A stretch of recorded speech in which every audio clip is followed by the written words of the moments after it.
Este es Milenio 3. Termina Carrusel, se apagan las luces y aquí estamos Katia Rocha, Carmen Porter, Carlos Barroso, este que os habla, vuestro amigo Iker Jiménez, y nuestro lugarteniente, don Javier Rodríguez, a los mandos técnicos. Menudos nombres, ¿verdad? Tío Garrampa, Hombre del Unto, Tío Saín, El Salliner. Hemos recibido, parece mentira, un montón de mails hablándonos de la verdad, del mito, de la historia, de qué hay de cierto y qué hay de leyenda urbana, como diría Katia Rocha, en torno a estos personajes que quizá el inconsciente colectivo los recuerda como harapientos, siempre con un saco. El mito del hombre del saco, que hoy descubriremos que es real, y el mito del sacamantecas, que también descubriremos que es real, se entremezclan, se juntan. Los chupasangres, los escondeniños, el carro del tío difunto.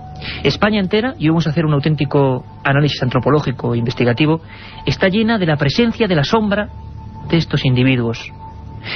Y nos queremos preguntar, y hemos querido indagar, para mostraros cuáles fueron los que realmente fundaron esta historia, cómo se llamaban, dónde vivían, qué es lo que hacían, cuáles fueron sus horrendos crímenes. Hacia las 8 de la mañana de un 11 de mayo de 1881, en el polvorín viejo de la ciudad de Vitoria, se ponía fin a un personaje de leyenda. El garrote vil giró varias veces esas tuercas oxidadas y se desmembró la cabeza de Juan Díaz de Garayo. Tenía 60 años. Entre 1870 y 1879 mató a 6 mujeres y las evisceró. De ahí nace, de ese personaje en concreto, la historia de los sacamantecas. Y es que el campo alavés se convirtió en lugar donde campaban las leyendas. Como no se le atrapaba, poco a poco iban adquiriéndose propiedades casi imposibles para un ser humano. ¿Quién era el sacamantecas? Se veían cuerpos de algunas jóvenes abiertas en canal, les habían quitado el unto, las grasas, se empezaba a especular con que alguien las estaba vendiendo a boticarios de pocos escrúpulos, a enfermos de tisis y tuberculosis. Se creía ya en aquella época, hablamos de 1870, se creía que esas grasas, si eran de personas jóvenes, y estamos hablando de nuestro país, de España, y de no hace mucho tiempo, curaban algunas enfermedades muy dolorosas. Y también se establecía un conflicto. Eran al parecer la gente acaudalada la que pagaba a esos siniestros personajes para encomendarles ese sucio trabajo: matar, sacar el unto y así poder curar. La historia de la afición desmedida, grotesca y un tanto macabra hacia el sebo de los niños no es nueva. Esto sí que no es nuevo. Si nos remontamos ni más ni menos que a obras inmortales de la literatura, como es la Celestina, veremos que en algunos pasajes Parmeno habla del mantillo del niño. El mantillo del niño, que aparece en varios recetarios brujeriles, era precisamente eso, la parte epitelial, la tela, el tejido que cubría algunas zonas del estómago. Esas mantecas, vamos a llamarlo así, se metían en sacos, y estos personajes, según cuenta la leyenda, los llevaban y transportaban en carromatos o a pie entre las montañas. ¿Os acordáis de Manuel Blanco Romasanta, el hombre lobo? Le dedicamos un programa hace no mucho tiempo con los presidentes del Archivo Histórico de Galicia, con los documentos en la mano. Un hombre procesado como hombre lobo en 1858. Qué curioso, nos olvidamos de un dato. Manuel Blanco Romasanta, que decía sufrir licantropía, fue atrapado con un extraño botín: un saco lleno de saín, lleno de grasa de alguien que nunca fue identificado. Díaz de Garayo, alavés, pueblo de Eguílaz, fue matando a sus víctimas, y los especialistas policiales hablan del primer asesino en serie español. Parece ser, 2 de ellas quedaron heridas, pudieron escapar, que era un hombre de rasgos brutales. Aquí en la mesa del estudio 1, aquí mismo, tengo una de sus imágenes. La ficha policial que le hicieron, un hombre de nariz aguileña, de frente despejada. Decían en la época, estaban de moda las tesis de César el Hombroso, uno de los padres de lo que hoy tan en boga está, la investigación forense. Decía que él creía, hombre, esto ha quedado ya muy atrás, pero que él creía que estos hombres de nariz aguileña, daltónicos y zurdos, eran el ejemplo de asesino en serie. Y se mantuvo en los juzgados de Vitoria. Este caso dio la vuelta al mundo. Juan Díaz de Garayo decían que aparecía como un fantasma, de la nada, con grandes manos, dispuesto a estrangular, a beber la sangre y a arrancar las mantecas. Este hombre, como decimos, fue agarrotado, así se puso fin a su vida. Pero otros muchos, desgraciadamente, siguieron el ejemplo. Hemos hablado con nuestro asesor policial particular, ni más ni menos, y es un lujo, el fundador de la Policía Científica Española, don Salvador Ortega Mayén. Él, en su libro Psicópatas y Criminales, empezaba con esta historia, ¿cómo no? Díaz de Garayo, el sacamantecas, el hombre que dio lugar a un mito, el hombre que hizo que en todo el norte de España, durante décadas, a los niños se les asustase con aquella frase de que viene el sacamantecas. Con el tiempo nos dimos cuenta de que ya la bruma de la realidad de los datos había desaparecido. Todos pensaban que era un cuento infantil, ni mucho menos. Salvador Ortega Mayén nos habla de Díaz de Garayo. Es una figura con mucho carisma, en un momento social muy importante, donde la España oculta naturalmente estaba a flor de piel. O sea, que es un hombre que se caracterizó naturalmente cuando se detuvo por sus muertes hacia mujeres, que llegó a aventrar, que las mató de una forma muy distinta como se mataban en aquella época, y creó alrededor de él pues una aureola de misterio, una aureola de algo satánico, algo diabólico, y naturalmente pues este hombre tuvo la suficiente fuerza para que se creara un mito alrededor de esa figura. Luego después, además, era una época donde comúnmente ya no era la primera vez que se habían descubierto asesinos que se dedicaban a matar niños y a matar mujeres para extraerles vísceras y para quitarles sus partes grasas, y con ellos hacían pues una especie de potingues para curar enfermedades, contra la vejez, contra los dolores, en fin, era la medicina del momento, la medicina oculta, pero naturalmente a base de crímenes con humanos, y el sacamantecas fue una figura muy importante en aquella época. Salvador lo dice muy bien, la medicina oculta de esa España oculta, negra, ancestral, que en el fondo es la nuestra, y que, como decía antes, no está tan lejos. Antes, a los sacamantecas, su final se acababa con ellos con el cadalso, con el garrote vil, con aquel capuchón negro y aquella especie de collarín de hierro. Hoy quizá la información sea la única forma de terminar con los modernos sacamantecas, luego hablaremos de ellos. Díaz de Garayo, el diablo humano. Él decía en el juicio que una noche, cuando estaba durmiendo, alguien le vino a ver, una visita distinta, una sombra negra. Díaz de Garayo dijo que a su propia alcoba, a un camastro dentro de una chabola mísera, vino ni más ni menos que el diablo. Y a partir de ese día, ese labrador, sin oficio fijo, titiritero de la nada, caminante ausente por aquellos caminos de Álava, se convirtió en una bestia humana, que solo pretendía atacar, no ser descubierto, y traficar por unas monedas con esa manteca. Al final, Ramón Apraiz, un prestigioso médico alavés, junto con 11 colegas, declaran que no había enajenación mental en él, que era perfectamente consciente de lo que hacía. El juicio, las portadas del Pensamiento Alavés, el periódico de la región, alcanzaron fama mundial en aquella época. Al final, garrote vil. Sin embargo, como decimos, su sombra se iba a extender. Hubo varios antropólogos europeos de Bélgica y Suiza que llegaron hasta Vitoria para observar el cráneo de aquel hombre. Un cráneo desproporcionado, brutal, así como otros miembros, incluso los sexuales de este personaje. Un hombre desproporcionado, grotesco. Muchos pensaban, y lo publicaron, que ya había una especie de eslabón perdido.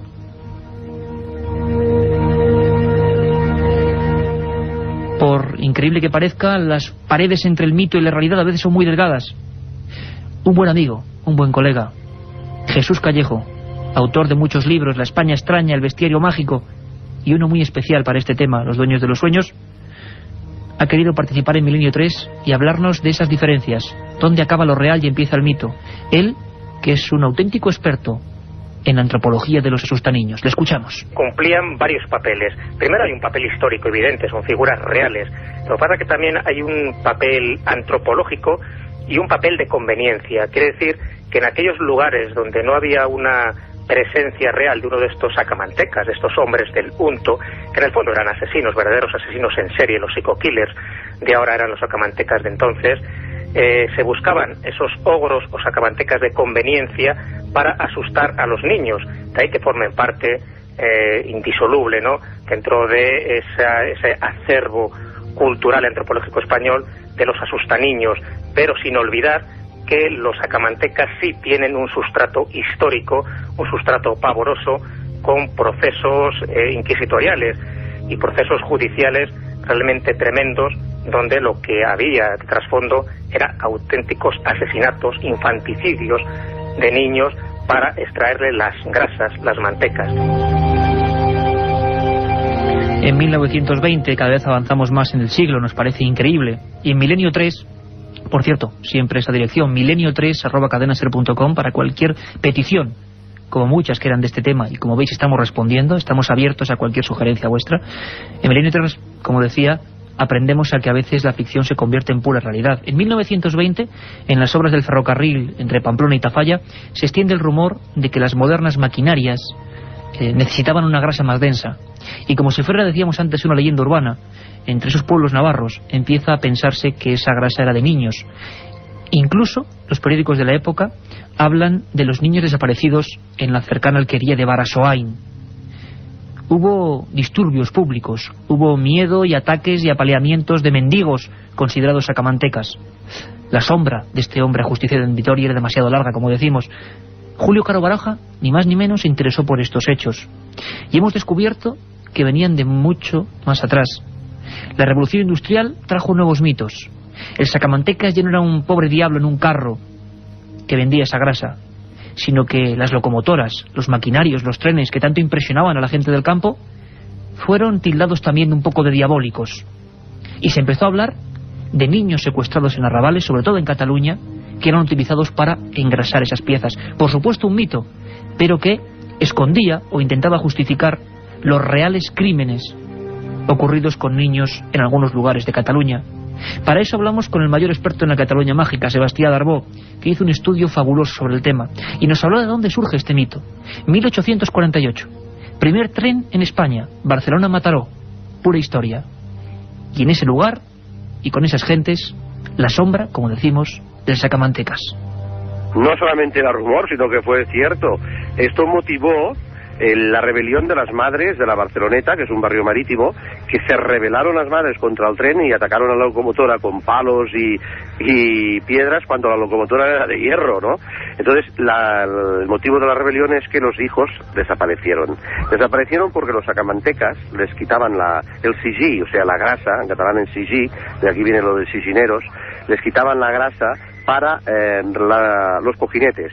Vamos a ver, las revoluciones de una rueda de carro, que era 20 por hora, evidentemente no necesitaba tener una grasa tan densa como la del ferrocarril, que iba a 60, ¿no? Entonces, no había entonces grasa sintética como ahora hay. Y entre las vampiras de la época, una de ellas, de Enriqueta Martí, que tú has hablado de ella algunas veces, pues se cargaban a los niños y les sacaban la grasa para esos aparatos industriales, que no solamente fue el tren fue el primero, pero luego fue también la industria textil. Y yo llegué a entrevistar para Televisión Española a una víctima, una señora ya muy mayor, de las que las atacaron, y las metieron en el saco y les iban a sacar la manteca. La otra realidad. Milenio 3. En la cadena SER.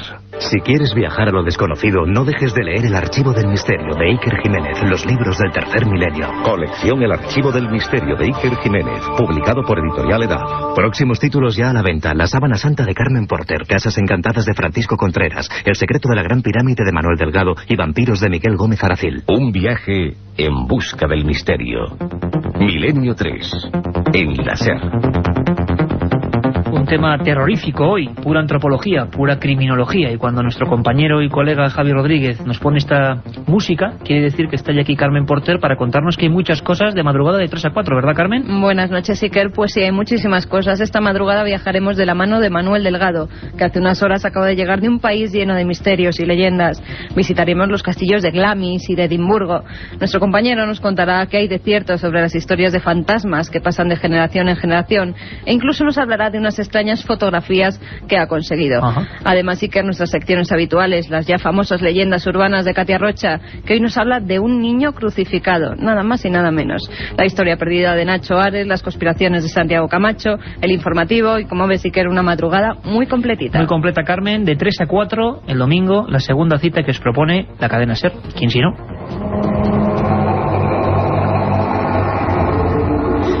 Tengo en mis manos, como es normal en nosotros, un sinfín de documentos. Uno de ellos dice, y es un legajo antiguo, relato del horroroso crimen y descuartizamiento de una niña en Urdes de Plasencia. El criminal fue José de la Iglesia, que mató a Francisca, una muchacha de 12 años, con la idea de arrancar las mantecas y salvar de la tisis a su hermana. Después, a lo largo de la historia, muchos más casos. Por ejemplo, relato del doble asesinato y descuartizamiento de 2 niños de 7 y 9 años en Béjar, provincia de Salamanca, por parte de 2 tristemente célebres sacamantecas, Juan y Luisa Carricedo. El objetivo, extraer tejido epitelial para sanar la enfermedad de un rico ganadero. ¿Cómo es posible que esto ocurriese y no hace tanto tiempo? Salvador Ortega Mayén, lo repetimos, fundador de la Policía Científica Española, el que fuera tantos años jefe del grupo de homicidios de Barcelona y Sevilla, nos habla de que, husmeando entre los archivos, nos encontramos recetarios realmente insólitos, macabros, documentos que nos hablan de la normalidad en la compraventa, hasta los años 30, hasta antes de la guerra, de este tipo de productos humanos. Existieron realmente, y además era muy normal el vender esos ungüentos. Digo normal siempre entre comillas, claro está, porque era una costumbre el adquirir naturalmente y de forma ilegal ungüentos y grasas y bebedizos especiales que se hacían a base pues de cocinar pues vísceras de niños desaparecidos asesinados por ellos. No sabemos por qué de esa trágica fascinación por el sebo humano por parte de algunos españoles, pero lo cierto es que incluso Cristóbal de Molina, párroco de Cuzco y escriba que participó en los archivos de Indias entre 1555 y 1585, hablaba de cómo en las cercanías de su población de Cuzco los indígenas de la zona tenían mucho miedo a compartir la vida con cualquier español, aunque fuese con una cruz y fuese de misionero. El temor, y lo escribe Molina en 1574, es que, de alguna forma, se había rumoreado de que los españoles iban siempre a por un objetivo, la grasa humana. Algo truculento, duro, nos lo habéis pedido y lo hacemos con todos los documentos. Sebastián Darbó, auténtico investigador de la Cataluña profunda, quizá el lugar de España donde más sucesos de este tipo ha habido. Un día, os lo prometo, no nos va a dar tiempo, es imposible, hablaremos de Enriqueta Martí, muerta en la prisión de Barcelona, en la cárcel de mujeres de la calle Amalia, después de matar a 9 niños, chuparles la sangre y vender parte de ese cargamento. Sebastián Darbó nos habla de una cosa dramática, terrible, el reciclaje humano que hasta bien entrado a los años 30 se provocaba en Barcelona. La persona era totalmente reciclada. O sea, cuando mataban a un niño, en la sangre, que era para una transfusión de sangre, porque tú sabes que no existía penicilina, entonces cualquier enfermedad de sanguínea, cualquier infección, lo curaban con sangrías. Entonces eso por una parte le sacaban la sangre, por otra le sacaban la manteca para los aparatos, para la revolución industrial, para las máquinas, por otra les quitaban el pelo para hacer incluso pelucas, porque en el siglo XIX se utilizaban pelucas, incluso para abrigos. Además, los huesos eran machacados y con el tuétano de los huesos hacían el pegamento, que todavía hoy las casas de pegamento utilizan el tuétano de los huesos de los animales, que es muy pegajoso. Y incluso les quitaban las muelas, la dentadura, que también lo utilizaban los dentistas. En fin, el reciclaje humano era bestial, Iker, era total. El reciclaje humano era total, nos decía Sebastián Darboux.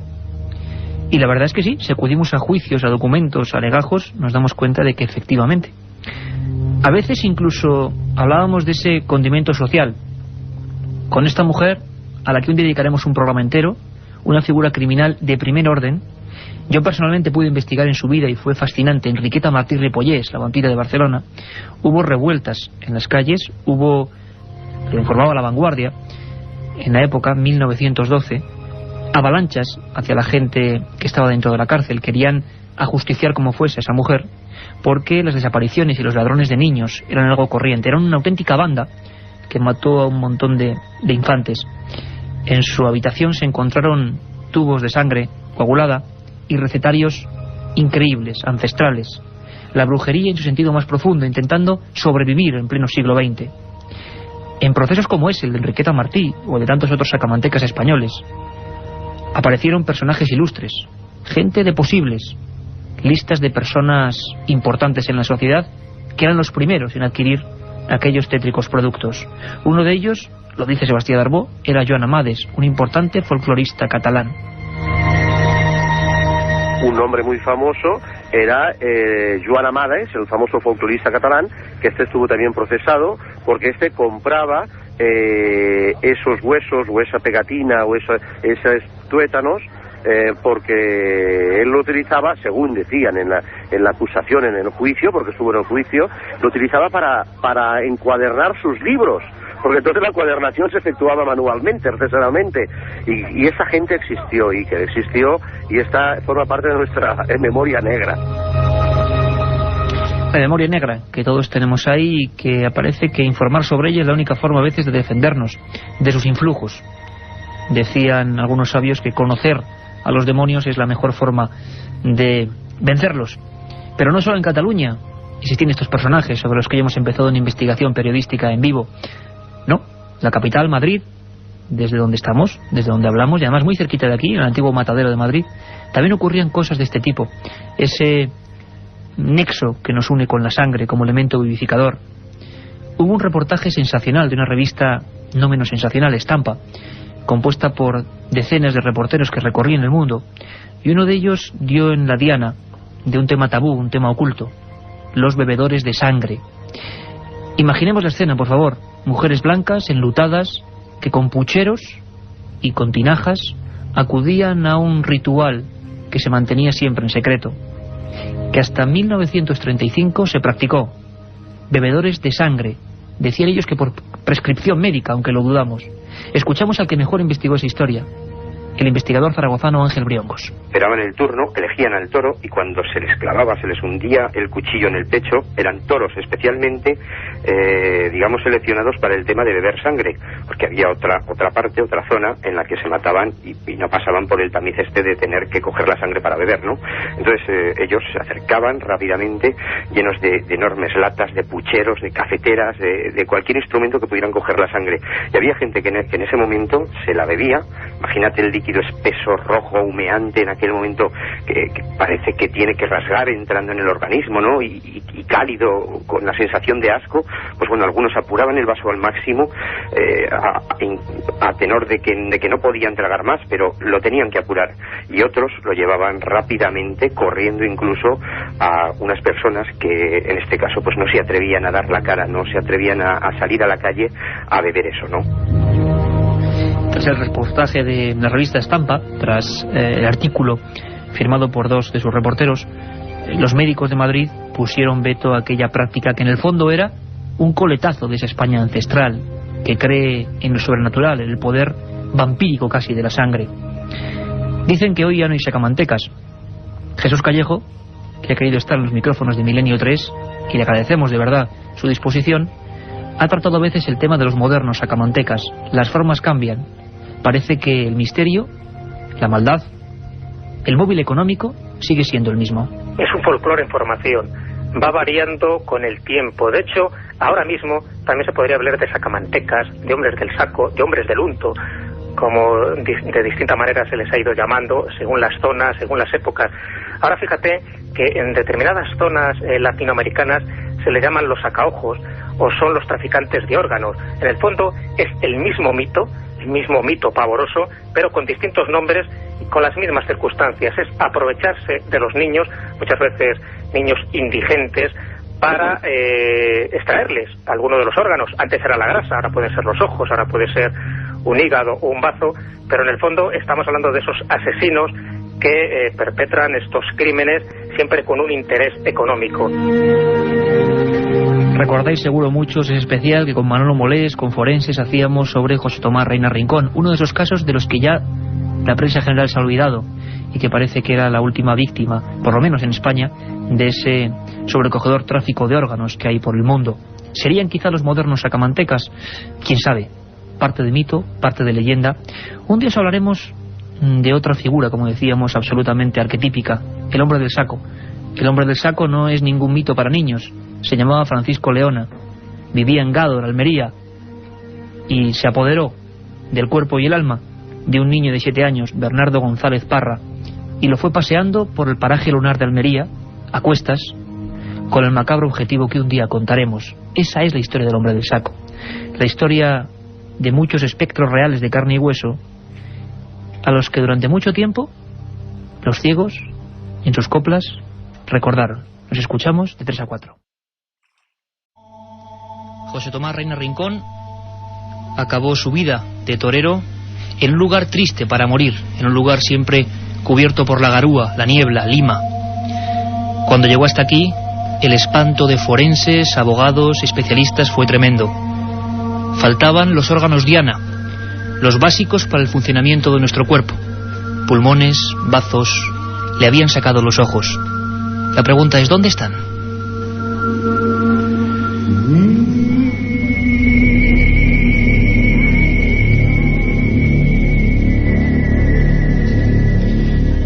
...10 y 34 minutos, Milenio 3, os habla Iker Jiménez, al frente de un magnífico equipo compuesto por Carlos Barroso, Katia Rocha, Carmen Porter y hoy Javier Rodríguez a los firmes mandos técnicos. Terrible, ¿verdad? Estos temas a mí sí que me dan miedo, personalmente. Mucho más quizá que otros en los que las personas ven cosas, interpretan cosas. Esto es profundamente real. ¿Sabéis que en nuestro segundo especial de cada madrugada, siempre de 3 a 4, hemos inaugurado una sección con leyendas urbanas, de gran éxito, por cierto? Esto podría ser parte de la leyenda urbana. Mucha gente ha escuchado la historia, estoy seguro que ustedes también, de esa persona que, vamos a decir, conoce a una chica, suele ser una chica el personaje de la leyenda, siempre ocurre a un amigo de un amigo, se acuesta y se despierta, y al despertar se ve una cicatriz y que le falta un riñón. No sabemos nunca si esto ocurrió de verdad o no, pero se cuenta en todo el mundo. Lo que también parece cierto es que las últimas noticias, hoy mismo tengo entre las manos un reportaje del semanal del diario ABC, hablan de tráficos de órganos en China. Lo que es cierto es que parece que hay una intensa mafia de auténticos ladrones de vida, como decíamos, que incluso han llegado a matar a personas, a gran cantidad incluso de niños, como es el caso de Afganistán, entre los años 92 y 98. Personas como en el caso de Peshawar, en esos años que he descrito, que se acercaban con cimitarras, imagen típica de la muerte, con velos negros, y que por lo menos hay 300 casos denunciados de niños evidentemente sacrificados, en algunos casos con, vamos a decirlo así, el permiso de las madres a cambio de 10.000 rupias, unos $200, para ser extirpado el hígado, el bazo, otros elementos. En Chile, el diario de las noticias de Chile, hace bien poco, hace una semana escasamente, cuando preparamos este programa, nos hemos dado cuenta que está muy alertado. Y está muy alertado porque una red de supuestos holandeses, o que se hacen pasar por holandeses, de pelo albino, aspecto nórdico, en la región séptima de Chile, en pleno desierto, han interrogado a varias personas, ofreciendo $46.000, 8 millones de pesetas más o menos, a cambio de un riñón. Se acercaban a las personas más pobres de algunas aldeas y intentaban convencerles, curioso trato, curioso negocio, para ir a algunas clínicas clandestinas y extraer algunos órganos que según ellos no eran vitales. El portal chino de internet NetEasy ha sido acusado de traficar con córneas, pulmones, riñones e hígados. Venta ilegal en la que en la mayoría de las ocasiones son personas con muy pocos recursos los que ponen a disposición su propia vida. Así está el patio cuando la semana pasada, ya intentando barruntar este programa, yo me acercaba, y tengo que decirlo, a la grabación de unos cortes de un programa de decir periodismo taurino en este país, y decir prestigios y niveles, decir Manolo Molés. Y yo, que soy oyente hace muchos años de Manolo Molés, me acercaba por los estudios y lo veía sinceramente con la cara angustiada. Me acerqué a escuchar y escuché una historia horrible, una historia que, como tantas otras, habíamos ya olvidado, y que gracias a él, en este caso Milenio 3, recupera. Era la historia de este torero, de este último caso, con un español como protagonista, del tráfico supuestamente de órganos. Manolo Molés, aquí en el estudio en la cadena SER. Bienvenido, muchas gracias. Buenas noches, Iker.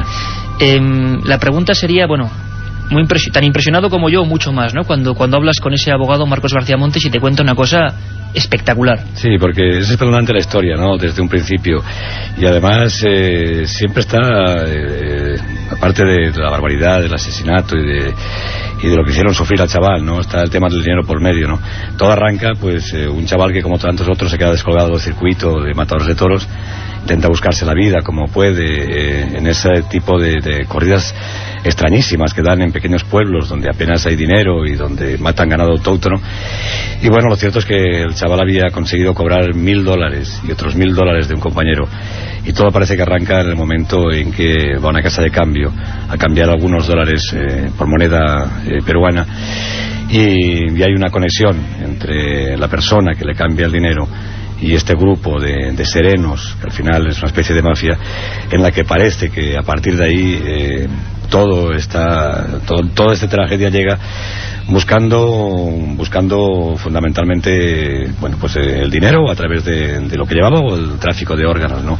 Además de una serie de barbaridades, ¿no? Que en vida supusieron una muerte terrible, ¿no? Le partieron la nariz, le partieron la mandíbula, como tú decías, aparece pelo de mujer en su propio pelo, le cambian los dientes que no son suyos, le matan con unas piedras colocadas en la tráquea, y bueno, y a partir de ahí parece que además durante un día y pico, 2 días, están haciéndole barbaridades, incluso una violación con una porra antes de que muera, ¿no?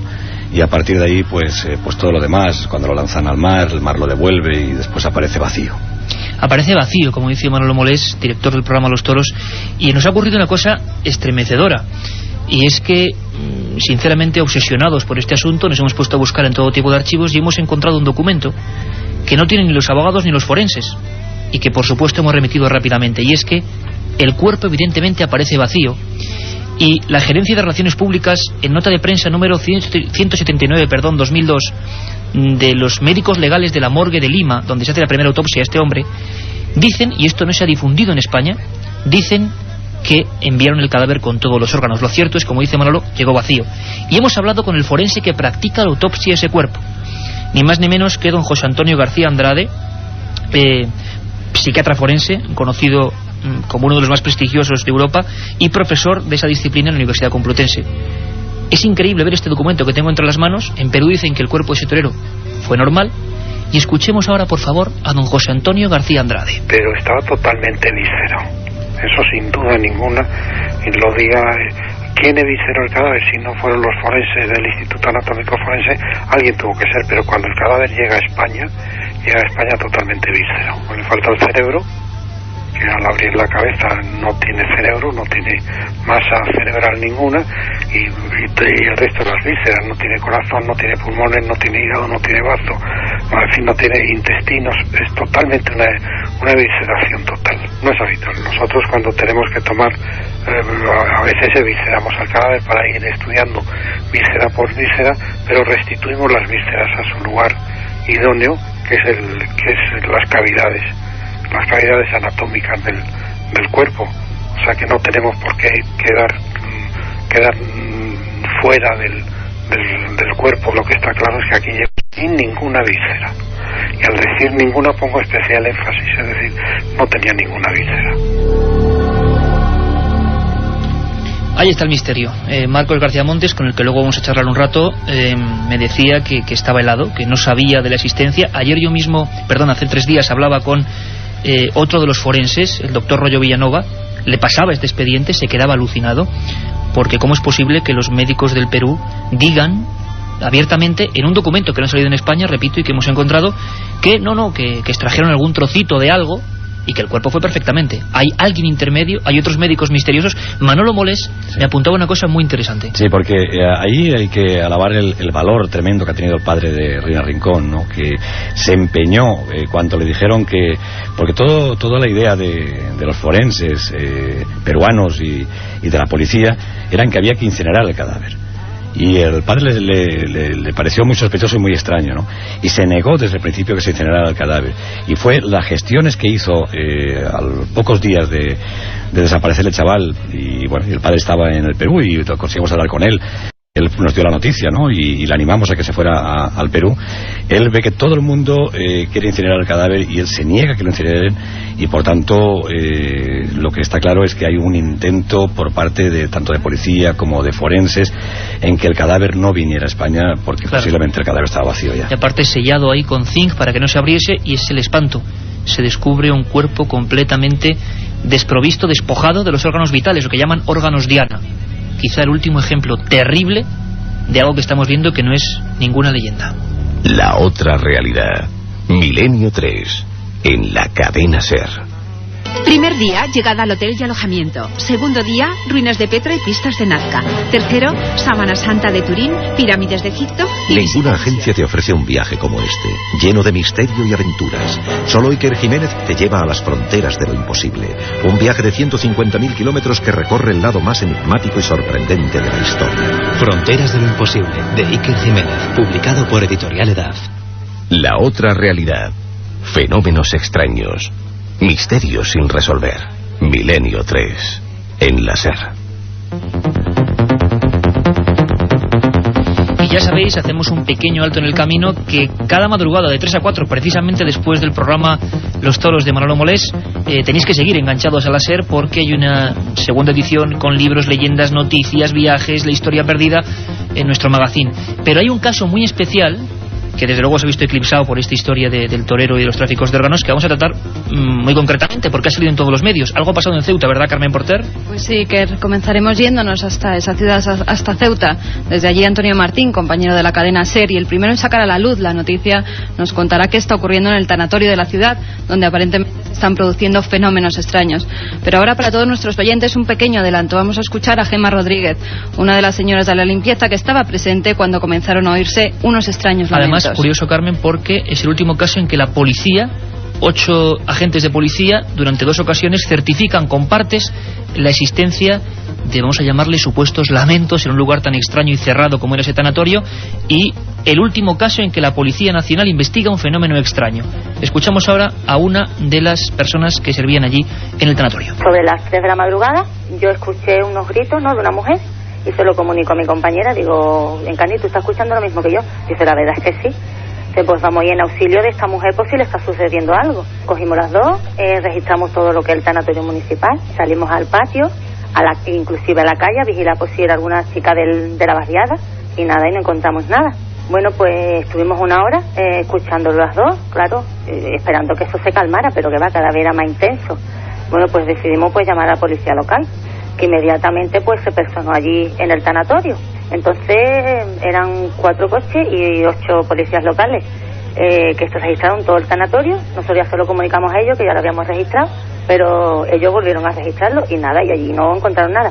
Incluso ellos escucharon los mismos gritos. Ocurría en Ceuta esta misma semana.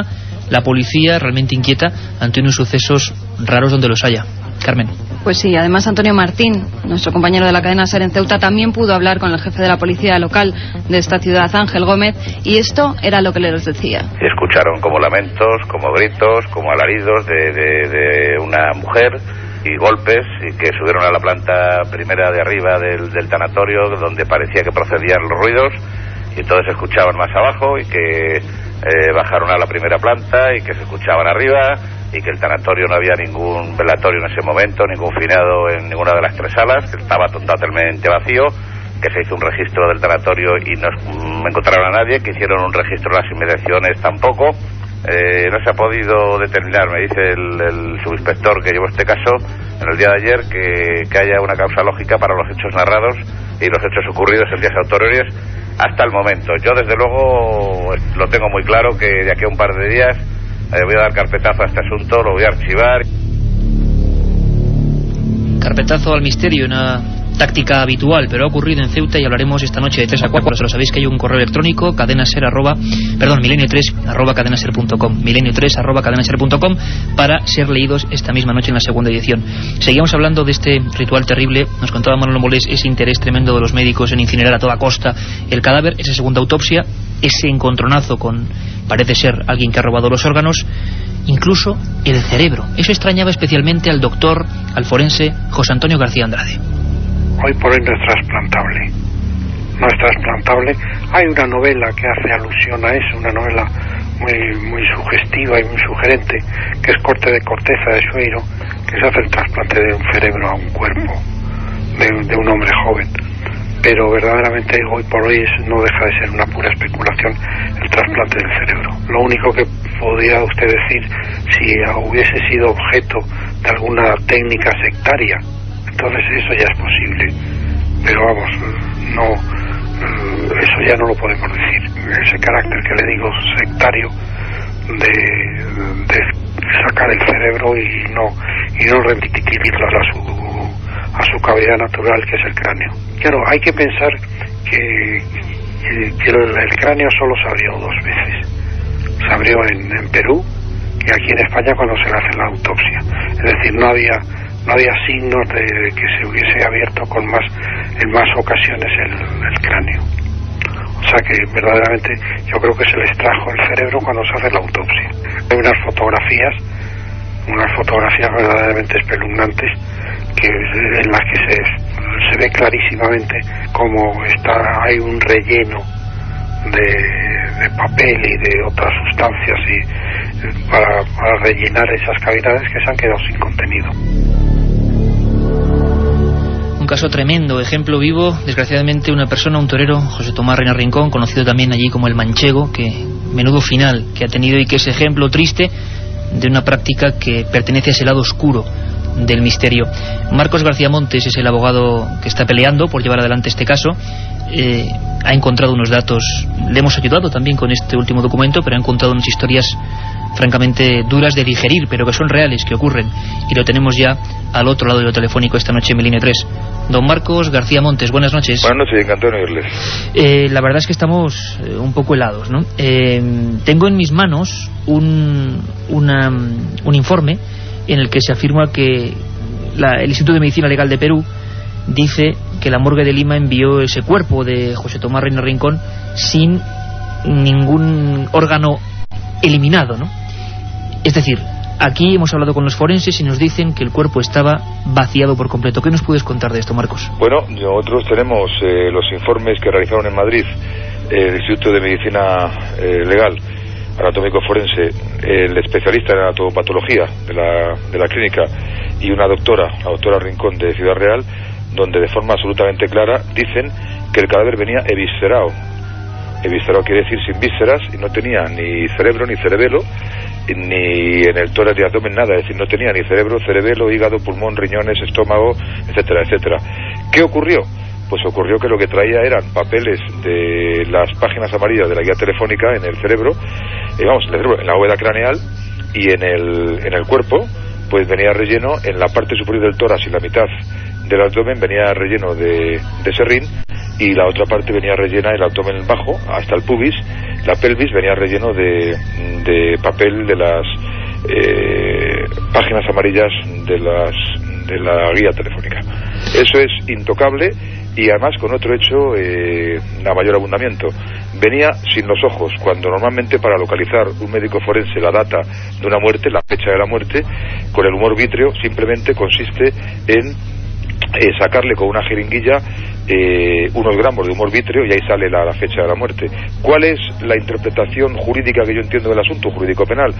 Pues que han evitado que se vieran los estigmas de las lesiones graves que tenía en el pulmón, en el corazón y sobre todo en la cabeza, con hematomas suturales, hematomas graves que le produjeron la muerte, y de esta forma pues evitaban todo. Pero es que además hay más cosas.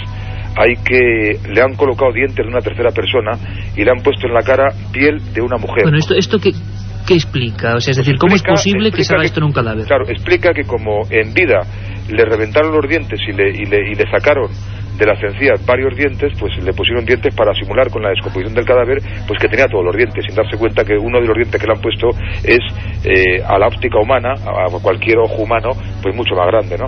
Es decir, lo que no se sostiene es que se pueda echar la culpa, como se ha dicho, a la funeraria, porque tenemos una certificación de la funeraria que dice que el cadáver no se pudo tocar porque venía precintado con zinc, y en Madrid los médicos forenses y los ayudantes del instituto tuvieron que desellar y desprecintar la caja sellada con zinc, con lo cual es un insulto a la inteligencia y sobre todo es un fraude y una mentira. Marcos García Montes, el doctor Andrade nos decía incluso que ante lo extrañísimo, lo misterioso de las características de los órganos que faltaban incluso al cadáver, se podía especular incluso con algún tipo de ritual. Por ejemplo, hablaba de eso de la piedra introducida evidentemente a la fuerza dentro de la cavidad bucal, y que él nos contaba que, dándole un poco vueltas, quizá incluso la extracción del cerebro, de algunos órganos muy concretos, podría entrar dentro incluso de la dinámica de algunos grupos sectarios, bueno, completamente alucinados, o rituales, vaya usted a saber de qué manera. Nosotros eso, y yo quiero mucho a Antonio Andrade, entre otras cosas porque le hemos contratado para que haga los informes, eso hay que decirlo con muchas cautelas, porque lo que está claro, y hay que partir de todo ello, es de un cadáver con unas lesiones gravísimas, de tortura gravísimas, que yo creo que no ha estado solamente 1 o 2 horas, sino que estuvo más de un día arrojado al mar, y que este cadáver pues tiene en la garganta estas piedras, yo creo que para intentar asfixiarle, o le asfixiaron, porque normalmente los rituales de meter en la garganta a un muerto papel de periódicos, bolsas, etcétera, se suele hacer con las mafias, pues, para que cuando aparezca el cadáver la familia sepa que ese fue un chivato y habló, pero en este caso no. Don Marcos García Montes, pues esperemos que haya mucha suerte, que cualquier información, pues estamos ahí para ayudarnos, y sobre todo para que esta noticia pues no caiga en el olvido, ¿no? Que es como suele ocurrir, que luego ya todo se olvida y no hay una alarma social, que en este caso debería haberlo, ¿no?, de cómo han tratado a un español allí. Además hay que agradecer también al pueblo de Perú, porque los artesanos, un grupo de artesanos que vendían en un mercadillo y que vieron todo el tema cómo pasó al principio cuando le secuestraron, fueron los que cogieron el reloj que se cayó al suelo, lo llevaron a la policía, que a propósito luego en la policía se lo llevó uno de los policías, se apareció en su casa, y ellos han colaborado en toda esta investigación. Y también pues agradecer a las autoridades judiciales que se están portando bien, y sobre todo al gobierno peruano. Y eso sí, tenemos que pedir ayuda al gobierno español, a su majestad el rey, al presidente de gobierno, a autoridades, porque realmente hasta la fecha no han dicho nada, y yo creo que tienen que decir mucho, porque es un ciudadano español que ha sido vilmente asesinado en el extranjero, y que el padre pues tiene que estar gestionando recursos económicos para hacer viajes, para pagar abogados, para pagar gastos, y eso no es fácil, sobre todo cuando ocurren casos tan dramáticos, ¿no? Y por último, ¿dónde podrían estar esos órganos diana que llaman los más elementales del cuerpo humano? ¿Las sospechas? Pues no sé, lo que normalmente se hace primero en un cuerpo es dejar los órganos dentro, porque puede haber una segunda autopsia y se le tiene que meter conservantes para embalsamarle. Y en segundo lugar, si se extraen los órganos, que es una práctica inusual porque es un disparate, pues además de las tomas que mandaron a toxicología para que se vieran, muestras de hígado, pulmón, corazón, riñón, estómago, etcétera, pues también lo que suele hacerse es que se deja esto normalmente custodiado bajo frigorífico, etcétera, por si acaso hubiera que hacer una segunda o una tercera prueba científica, ¿no? Y es lo que no aparece por ningún sitio, porque si los médicos dicen que los órganos los metieron dentro del cuerpo y no aparece, evidentemente es que lo han destruido o los han vendido, lo que sea, yo ahí ya no entro, ¿no? Marcos García Montes, muchísimas gracias. Sabes que estamos ahí con vosotros apoyando esta historia, al menos que se conozca, y desde luego seguiremos muy de cerca la noticia. Un abrazo muy fuerte. Muy bien, suerte. Agradecemos a la cadena serie a vosotros todo lo que estoy haciendo, ¿eh? Suerte. Gracias por todo, un abrazo. La otra realidad. Fenómenos extraños. Misterios sin resolver. Milenio 3. En la SER. Tremendo el testimonio de Marcos García Montes, el abogado de esta familia. Tremenda también, imaginamos, la sensación del padre de José Tomás Reina Rincón, esta víctima de lo que parece un asunto demasiado extraño. El doctor Andrade, José Antonio García Andrade, nos hablaba de un paso más allá. Especulando, él veía quizás la posibilidad de algún tipo de ritual extraño, que precisamente en esa zona de Perú no es infrecuente. Vamos a escucharle. En la antigua humanidad, pues una de las cosas que había que hacer era comerse el corazón del enemigo para apoderarse de las fuerzas y de las energías de su enemigo. Y entonces, bueno, una vez terminada la lucha, abrían el cadáver para comerse el corazón del enemigo y de esa forma obtener toda la energía del cadáver. Por eso digo que es la única cuestión que pudiera ser, que es algún tipo de ritual. Sí, esto es una pura especulación, o algún tipo de ritual que sacasen las vísceras para obtener esos beneficios a través de esos rituales que afortunadamente en el mundo civilizado ya no se da. Afortunadamente yo conozco Lima, es un lugar que tiene muchos claroscuros, esa garúa de la que hablábamos, y sí es cierto que ha habido algunas sectas denunciadas precisamente en Lima por actuar con cadáveres, con cuerpos y hacer, por ejemplo, ofrendas de cerebros o corazones a los supuestos dioses. Algo tremendo, algo que nos sobrecoge y que hila directamente con estas últimas denuncias que hablábamos, que se publican en el semanal esta misma semana, este mismo domingo, de los más de 22.000 ejecutados en China y misteriosos médicos que recorren los lugares para inyectar algunas sustancias y llevarse los órganos. Manolo Mola, es una historia terrible. Sí. Yo te agradezco mucho que hayas estado aquí, incluso qué terrible también cómo intentaban, como tú empezaste con la historia, a especular con que un suicidio, los amigos, y al final nada de nada. Bueno, al final yo creo que es admirable la entereza del padre, ¿no? Que quiere lavar la memoria de su hijo. En el principio decían que si había sido un altercado, que si traficaba con drogas, que si el propio chaval, el crimen había sido entre toreros. Mire una historia, ¿no? Que iban a tapar lo que aparecería después y que puede ser un ritual o puede ser un simple negocio. En definitiva, lo que ha sido es un crimen brutal, asqueroso y sobre todo para un final terrible para un chaval que se fue a la aventura con el sueño de pensar que iba a encontrar la gloria y encontró la muerte, y además una muerte que cuesta mucho trabajo de desenredar para conocer la auténtica verdad. Y en eso sí que hay que admirar a su padre, que no quiere que el final sea este para su hijo. Manolo, muchas gracias, y aquí estamos para contarlo en la cadena SER. Gracias, Iker. Una historia tremenda, misterio puro y duro, real, la otra cara. Esas efigies tremendas de Afganistán, de Peshawar, intentando atrapar a niños para vaciarlos. Quizá entronca con una tradición no menos terrible de la que un día hablaremos, que son los ladrones de cuerpos que había en España, los auténticos vampiros, los acamantecas, los hombres del saco. Hablaremos de ellos con nombres y apellidos. Han sido la cara más negra y más oculta de una historia que desgraciadamente sigue presente. Parece que la sangre, los órganos, la vida sigue siendo muy importante para gente con pocos escrúpulos. Nosotros, mientras podamos como periodistas, seguiremos denunciándolo. Nos vemos a las 3 de la madrugada con todo ese tipo de materiales que hemos hablado en Milenio 3. Buenas noches. La otra realidad. Milenio 3 en la cadena SER.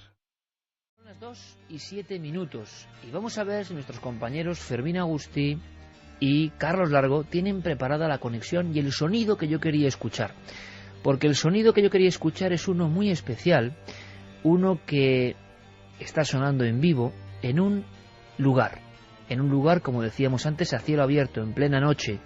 Yo no sé con qué temperatura, en un lugar mágico, en un lugar ancestral, de tradición. Es un camposanto, es un cementerio, y todo tiene un porqué. Quizá en mitad de ese cementerio hay una chica de pelo largo, vestida de riguroso luto y que tiene un instrumento en sus manos. Vamos a ver si es posible la conexión, vamos a escuchar ese cementerio.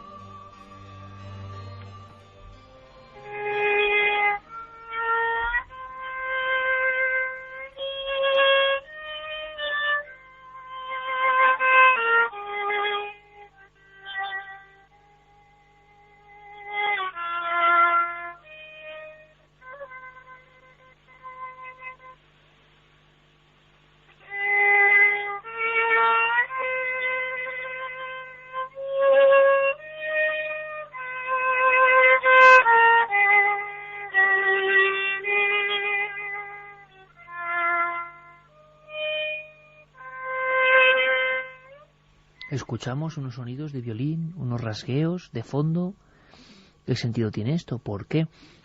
Bueno, pues están ocurriendo ciertas cosas, según por lo menos justifica toda una especie como de tradición moderna que se ha ido agolpando bajo un concepto que muchos todavía no entendemos porque no nos hemos metido en ello. Retrum. Quien mejor nos puede hablar de esta historia es un compañero que vamos a presentar enseguida, que es Francesc Miralles, y tiene que estar nuestro otro compañero Juan G. Vallejo en ese camposanto donde ha sonado el violín y donde, como en muchos otros camposantos, parece que ocurren ciertos ritos. Es algo que se está fraguando ahora, y simplemente queremos poner nuestro oído de escuchantes para enterarnos de algo. ¿Por qué pasan las cosas? Queremos estar ahí. Juanje Vallejo, buenas noches, compañero. Buenas noches, sí que... un camposanto, yo no sé las condiciones ahora mismo climáticas. ¿Qué lugar estás viendo, Juanje? Bueno, pues ahora mismo estoy en la puerta del cementerio de Tellá. Hace 10 minutos que ha empezado a llover cada vez más copiosamente. Delante de mí tengo un mausoleo bastante grande que voy rodeando ahora mismo. Hay unos cipreses enormes que tapan en medida unos nichos. Voy a empezar a bajar unas escaleras dentro de muy poco. Y mis compañeros, Ivana Ruza, que está aquí grabando para Cuarto Milenio, y el escritor Francés Miralles, pues está debajo de estos cipreses enormes, de estos árboles, que bueno, hacen que este cementerio ahora con esta lluvia y con la gente que nos acompaña, pues estuvimos descubriendo no solamente, bueno, este maravilloso pueblo que esté ya de la provincia de Barcelona, que tiene una historia fabulosa que ahora os puede contar Francés Miralles, sino estamos descubriendo una nueva forma que se está fraguando de hacer espiritismo. ¿Forma de espiritismo? Sí, es una nueva forma de hacer espiritismo que además me parece preciosa, porque, bueno, quizás recoge todo el romanticismo que hace ya más de un siglo empezó Allan Kardec, y que es bueno, es intentar despertar a los muertos a través de música, a través de flores, a través de mensajes, y a través de que una persona duerma encima de una tumba e intente contactar en ese estado alterado de conciencia que es el sueño, pues con las personas que hay aquí en el más allá y que muchas veces dejamos olvidadas. Entonces, a través de ese sueño y de las percepciones que pueda tener esa persona, y lo más bonito que me parece de esta historia de hacer espiritismo, que no es que en el sueño tenga por qué aparecer el fallecido o la persona que está en el más allá nos dé un mensaje directo, sino que a través de casualidades o causalidades que sucedan a partir de los siguientes días, pues la persona realmente haya contactado con este más allá, con esas personas que se fueron, y le puedan ayudar a su vida cotidiana, que era lo que intentaba Allan Kardec hace más de un siglo, ¿no? Contactar con la gente del más allá para entenderlos y para que nos puedan ayudar a nuestra vida. Entonces es una nueva forma de hacer espiritismo que me parece maravillosa y que Francés ha recogido como nadie en su última novela. Pues Juanje, con sus palabras, ya nos ha dado una primera pista en ese camposanto de Tellá, en un lugar bien escogido, que no sé si tiene algo de especial para este tipo de ritos o no. En Retrum, esa publicación, ese trabajo de Francés Miralles, se dan algunas pistas, pero cuando me contaban que había una gran parte, un río subterráneo de absoluta realidad y que llevaba ya un buen tiempo practicándose en nuestro país, evidentemente sentimos la sensación que seguro que os pasa a veces, ¿verdad, amigos de Milenio? Sobre todo los que ya vamos cumpliendo años, y es que ocurren cosas que uno no sabe por qué ocurren. Son movimientos que enganchan a mucha gente joven, y queremos saber de qué se trata. Francés Miralles está en otro punto de ese camposanto. Él me dirá qué punto concreto. Francés, buenas noches. Muy buenas noches, Iker. ¿Dónde te encuentras tú, amigo? Estoy bajo un enorme ciprés, refugiado de la lluvia, y viendo velas encendidas que hay en diferentes mausoleos, y disfrutando del silencio en este cementerio que está encima de una colina delante del mar y con un viento misterioso que nos está barriendo un poco. Francés, tú eres, entre comillas, uno de los culpables de que estemos hablando de esto a estas horas exactamente, a las 2:13, y de que estéis aguantando el temporal en un pequeño cementerio. Retrum, has llamado a tu último trabajo, que sorteamos precisamente esta noche, pero comentabas que es un fenómeno que tiene que ver sobre todo con los jóvenes, quizá me equivoco, no lo sé, sácame de dudas, y con un nuevo tipo de ritos. Cuéntanos, primeros titulares, Francés.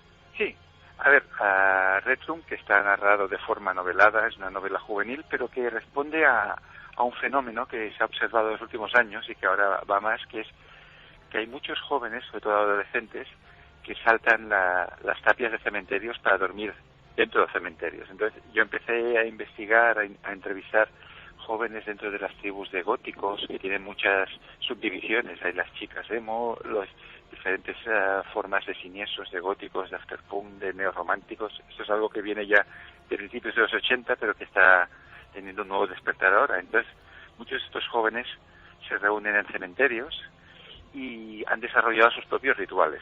Entonces uno de los rituales es el ritual de la palidez, que es que se maquillan la cara de blanco y se pintan los labios de color violeta, morado, de alguna manera porque el morado es un color asociado también con los muertos, y dentro de este proceso de hermanarse con los muertos. ¿Y esto en qué consiste? Pues consiste que en lugar de darle la espalda a la muerte, que es lo que hace un poco nuestra sociedad, que asistimos a los funerales y luego ya nunca más queremos pasar por aquí, pues acercarnos un poco más a lo que sería la tradición inglesa, ¿no? De que los cementerios están integrados dentro de los pueblos, que no hay muros entre los muertos y los vivos, y acudir a un cementerio para encontrarnos con nuestra historia, con nuestros ancestros, e incluso hay un ritual para cuando se elige un muerto que creemos que puede ser importante en nuestra vida, por la sabiduría, por lo que supo, por lo que vivió. Hay todo un ritual de hermanamiento que consiste en dormir encima de la losa o al lado de la lápida de este muerto. Incluso se le puede escribir una pregunta que se clava debajo de una flor de color violeta, y a la mañana siguiente, pues este muerto, este difunto, esta personalidad, de la cual algo queda también de su energía en este sitio, encontrará la manera de contestar.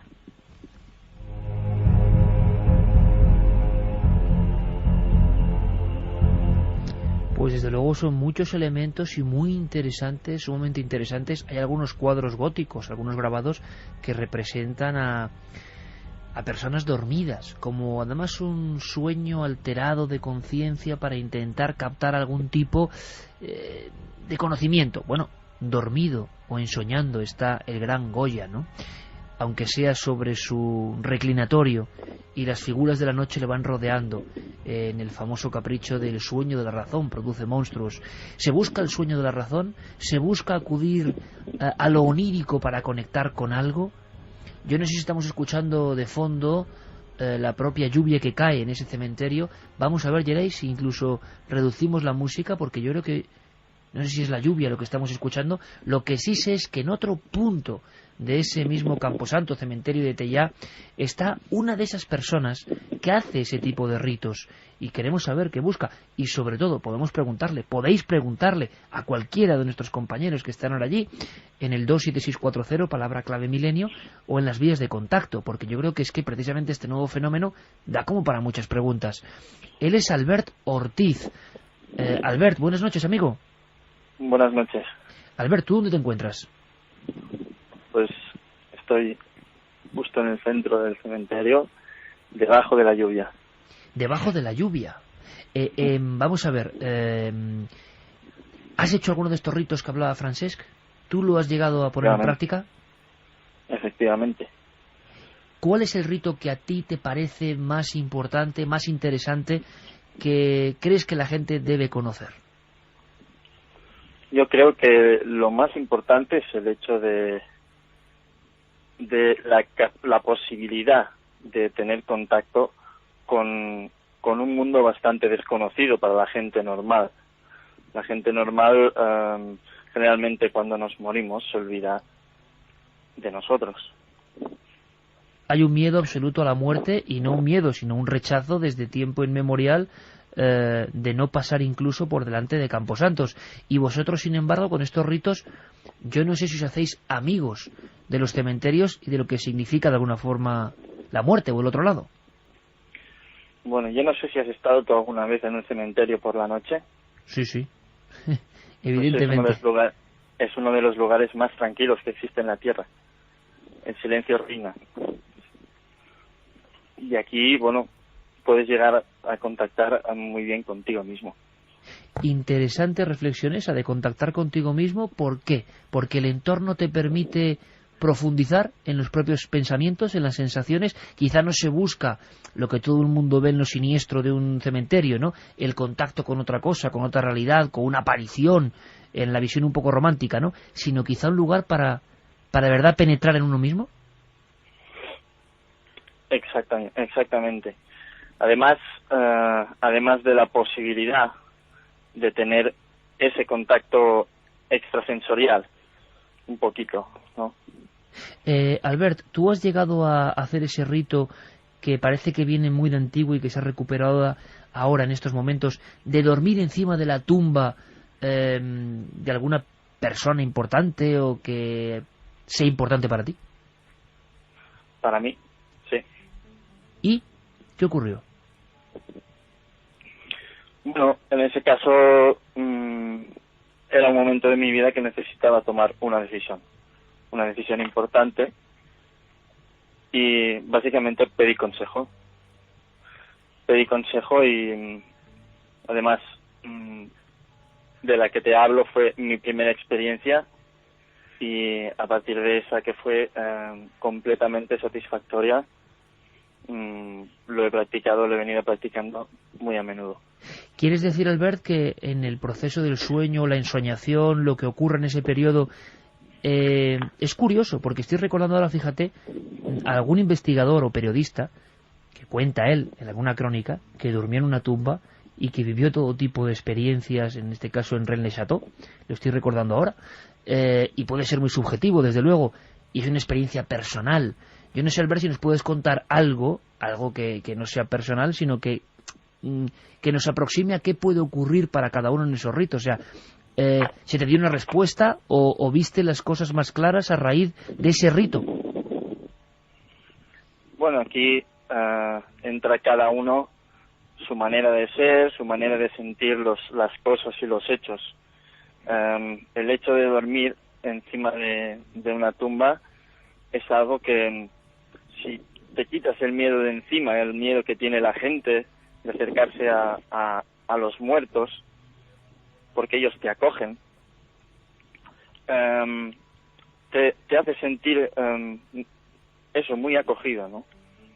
Y bueno, en mi caso, más que nada fue luego la expresión del mundo que me dirigió hacia el camino que tenía que elegir.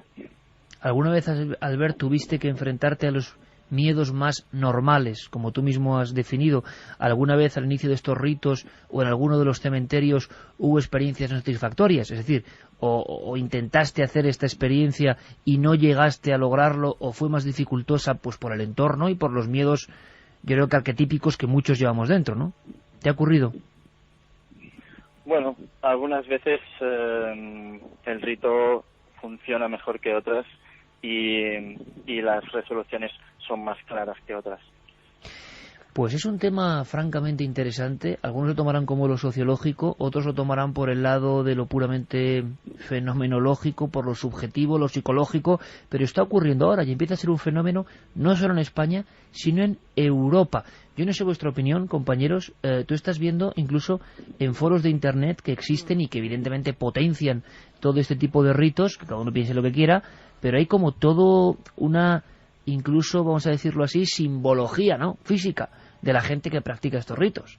Sí, parece que todos llevan, por lo menos en lo que se ve en los foros, pues ese aire gótico, ¿no?, tan característico. Yo creo que son gente como otra cualquiera, gente normal, que viven unas experiencias que sí, eso sí. Yo no sé los permisos que tendrán para entrar en los cementerios, porque si no se pueden meter en un follón. A veces nosotros hemos tenido que pedir permiso para que esta noche pudiéramos conectar desde allí. No sé la gracia que le hará a la gente que duerman, por ejemplo, en la tumba o en el nicho de sus familiares. También estamos en los dos puntos de la sociedad. Quien quiere vivir una experiencia nueva, casi filosófica, incluso una forma nueva de contactar con seres del más allá, si es que los hay, y también la otra parte, la sociedad, que ve de una forma un tanto extraña que duerman con sus muertos, incluso que puedan estar durmiendo al lado de tu padre, de tu madre, que ya descansa en paz. Serían los dos pesos de la balanza. En cualquier caso, el fenómeno tiene una dimensión muchísimo mayor de la que podemos sospechar. Y es que de todas, digamos, las tribus o subculturas urbanas que han existido hasta ahora, el mundo gótico es posiblemente la que más tiempo se ha extendido. Cosas que sociológicamente, en teoría, han repercutido mucho, como el movimiento hippie, como el punk. Son gotas de agua, digámoslo así, en los 30 años largos de evolución de un movimiento tremendamente ecléctico. ¿Sería la tribu urbana quizá más longeva o de las más longevas? Sí, lo que pasa es que no han tenido la relevancia que ahora están experimentando. Ahora, digamos, es que estaríamos en la tercera generación de góticos que, de alguna forma, con respecto a los que iban por delante de ellos en el tiempo, se caracterizan en que en vez de evitar de alguna forma la sociedad, están visibilizándose más. El mundo gótico de hace 10, de hace 20 años era un mundo esencialmente nocturno, era un mundo esencialmente circunscrito a determinados clubs, y ahora mismo pues eso se está abriendo, y es lo que está haciendo que ahora la sociedad en general lo vea. Pero ha estado ahí mucho tiempo y tiene una importancia tremenda. Tiene una importancia tremenda en cuanto a la serie de valores que se defienden. El mundo gótico es posiblemente la extensión natural de un fenómeno como es el romanticismo, que en Claro, es que las escenas que estaba contando Alberto, han contado Francés o Juanje, son pues propias de Alenza como pintor, del último Goya, de Larra, es decir, de la España romántica que se aproximaba por vez primera a las tumbas para sentir cosas. Claro, y que el siglo XX lo cerró de alguna manera en falso, con una época de evolución científica contra lo que sería el pensamiento más luminoso, más mágico, más irracional, si quieres. Es una época de cientifismo absolutamente atroz, 2 guerras mundiales, y de repente, pues de un barullo que era el movimiento punk, empieza a surgir una gente que empieza a recuperar esos valores. Y aunque nosotros, los medios de comunicación en general, siempre presentan una imagen muy frívola del mundo gótico, centrándose sobre todo en lo que es la estética, es una parte de nuestra juventud, la mayoría son jóvenes, que está muy a tener en cuenta. El gótico medio en general es una persona con inquietudes literarias, con inquietudes artísticas. Casi todos practican alguna forma de arte, no solamente música, como podría ser en otro tipo de movimientos musicales, sino que hay pintores, escritores, gente que incluso inventa nuevas formas de arte para dar salida a su creatividad. Parte de esa creatividad la llevan por encima de su propio cuerpo, digámoslo así, en forma de su propia imagen, que para ellos es tremendamente importante. Y luego, al ser un movimiento que valora muchísimo la individualidad, son tremendamente individualistas, hay una cantidad de matrices que no los puedes englobar a todos en el mismo saco. Como muy bien decía Francesc, las subespecies, digámoslo así, son absolutamente variadas. Podríamos citar, sin esforzarnos mucho, 10, 15, posiblemente más tipologías, pero prácticamente además yo creo que cada gótico tiene un mundo interior diferente, tiene una individualidad propia que hace que este movimiento, que ahora precisamente empieza a abrirse a la sociedad, posiblemente tenga un potencial como generador de una nueva cultura absolutamente insospechado, y que yo creo que dará mucho que hablar en los próximos 10 años. 2:27. Juanje, quizás tú nos puedas hacer una fotografía de cómo son, bueno, primero Albert y la compañera a la que antes hemos escuchado, es decir, digámoslo así, una diapositiva, ¿no?, de que cómo van vestidos, por ejemplo, si se necesita algún atuendo especial, y lo hablamos desde la ignorancia más absoluta, es decir, desde no saber si hacen falta una serie de prebendas físicas, ¿no? Hablaba Francés, y me ha parecido muy interesante, hasta qué punto está compartimentado el tema del ritual con la flor violeta, que es la flor del romanticismo, evidentemente, de color violeta, un mensaje, la tumba. Bueno, háblanos de... Has estado horas allí con ellos, estás allí con ellos, por ejemplo, ¿cómo van vestidos? ¿Cuál es el aspecto? ¿Qué te ha sorprendido? Bueno, pues el aspecto, como comentaba Santiago, pues es pues un aspecto gótico tirando a lo fúnebre, en el sentido de que van vestidos de negro. En el caso de Estelle, por ejemplo, pues lleva una falda larga, un vestido precioso, muy tirando hacia ese romanticismo del siglo XVIII que se nos olvidó hace mucho tiempo. Pero llevo todo el día entre góticos. Yo reconozco que mi incultura sobre lo que era el mundo gótico era total, y esta mañana entrevisté a Giorgio Yekeki, que es el cantante del grupo Medianoche. Estaba en un picnic gótico en un parque de Barcelona, y hay una cosa que decía Santiago que me parece fundamental, y es que dentro de la banalidad musical que existe hoy día, donde la música no transmite mensaje alguno de nada, a lo más el de fiesta, la gente con la que yo he estado charlando todo el día, con la que he compartido pues una tortilla de patatas y una Coca-Cola, si hemos estado charlando, y la gente con la que estoy ahora aquí, sí es gente que tiene una gran inquietud cultural. he estado hablando pues desde gente que empieza a escribir sus libros, por ejemplo, tanto francés, otro compañero, Albert y su chica, pues se conocieron en el conservatorio y son grandes músicos. Entonces la inquietud cultural que veo y que he palpado en toda la gente que he conocido hoy, sí me desconcierta con respecto a otro tipo de músicas que hoy día, pues por ejemplo la música disco, la música pop, donde la gente lo que más aspira es a dar saltos más grandes y mover más el esqueleto, pero sin ningún tipo de inquietud cultural. O sea, Juanje, que estamos hablando de gente con una especial sensibilidad. Claro, y yo me he acordado mucho de, por ejemplo, cuando nacieron otras músicas, como fue, por ejemplo, y otros movimientos culturales, como fue, por ejemplo, el movimiento hippie, donde había una serie de reivindicaciones, el movimiento punk, incluso, el buscar a nivel político la anarquía, el movimiento heavy o el rock con ese toque reivindicativo, cosa que se había olvidado hace muchísimo tiempo, y mientras que hoy toda la gente que he conocido pues sí tenía una gran inquietud cultural. Había desde gente que estaba con el cubo de Rubik a ver quién lo hacía más rápido, hasta gente que me hablaba de música, gente que había estado en Egipto, me preguntaban por simbología egipcia, o sea, una Hombre, Juanje, hay gente que también es gótica y no va a los cementerios, que lee, que va a Egipto, que viaja. Yo no metería a todo el mundo en el mismo saco. No, yo me refiero, te digo, mi experiencia personal de hoy día, lo que yo he vivido. Entonces, lo que yo he vivido, que era un mundo que desconocía, obviamente, hay mucha gente que va a Egipto, que lee libros. Y oye la música que quieran. Y oye la música que quieran, sí, pero la música, los grupos, o sea, los movimientos musicales, como por ejemplo hoy día es el reggaetón, pues bueno, pues es mucho menos de cadera, pero he estado en Colombia, donde nació el reggaetón, en la época en la que nació el reggaetón, y la inquietud cultural entre la gente que hacía reggaetón, pues era cero o menos todavía. Bueno, aunque no critiquemos, porque cada uno, Juanje, tiene la oportunidad de hacer lo que quiera, ¿no? Lo que sí está... Que me encanta que la gente baile reggaetón, pero la inquietud cultural que yo he visto hoy día en este tipo de...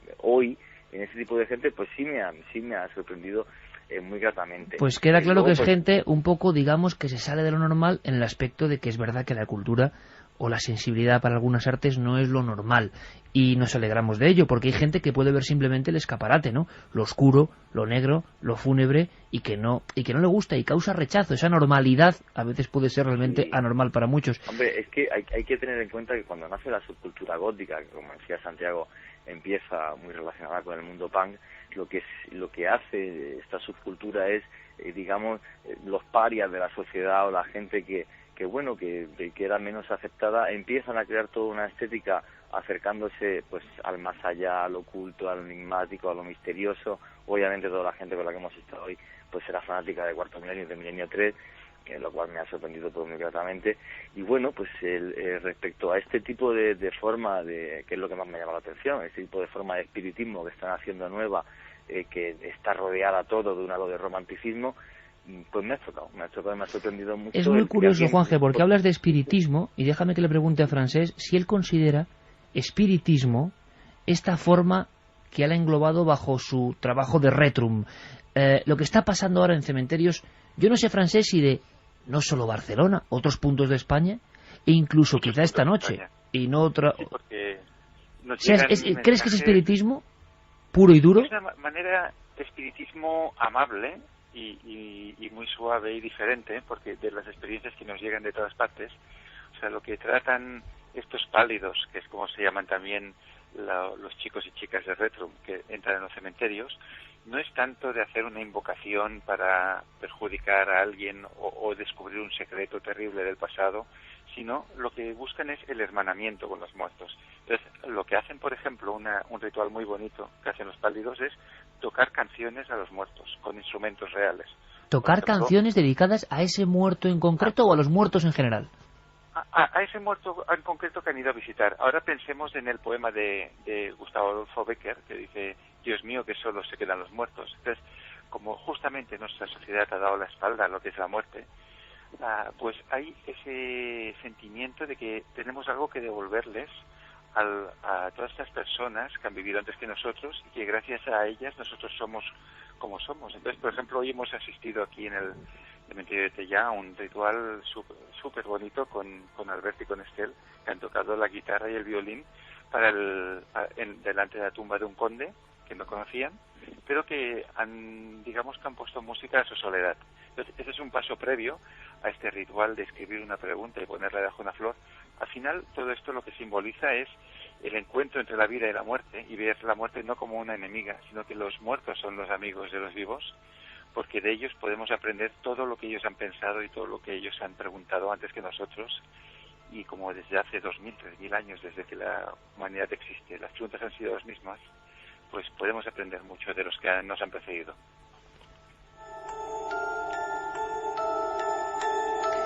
Quería preguntarle a Albert, que espero que no lo esté pasando muy mal bajo la lluvia que asola esa parte de Cataluña, y le agradezco mucho, agradezco a todo el equipo que está ahí, su paciencia y aguantar las inclemencias, porque creo que era importante que esta noche sintiéramos un poco esta tradición cultural, antropológica, espiritista se podría decir también, algunos aceptarán, que está fraguándose. Albert, tú sabes, porque imagino que utilizáis Internet como forma de conexión y de afinidades, ¿no?